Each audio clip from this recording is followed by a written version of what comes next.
sewing revolution. You may recognise me as being a contestant on the Great British Sewing Bee, but now I do workshops throughout the UK, and the one thing that always comes up is the dreaded back to school rush. So I'm all about no fuss and simple solutions, which is why I love Core Bond products, because you can find them in most high street stores.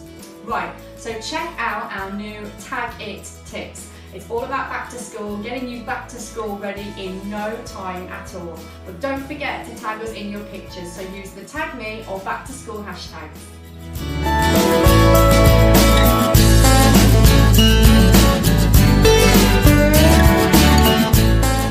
So these are our label it range. So there's two different ones. We've got your shoe one, which is great because it's got the left and right on there, so it's educational as well. And then these are your container ones. And how you apply them would be the same, but they are both heat and moisture resistant, durable, and also dishwasher safe.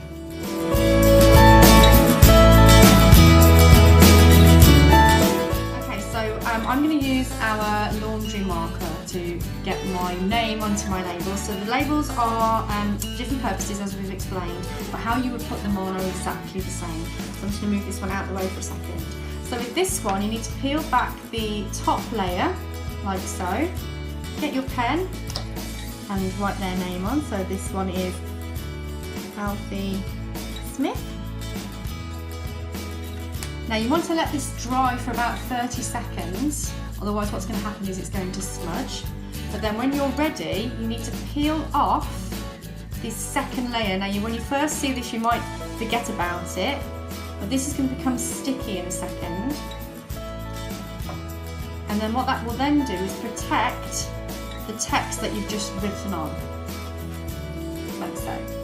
So now you can peel that off and pop it inside your shoe. So you want to make sure that your shoe is nice and clean and dry on the inside. And then pop that in place. I hope you enjoyed our TAGIT tips. Stay tuned for more videos, and don't forget to share your Tag Me and back to school pics.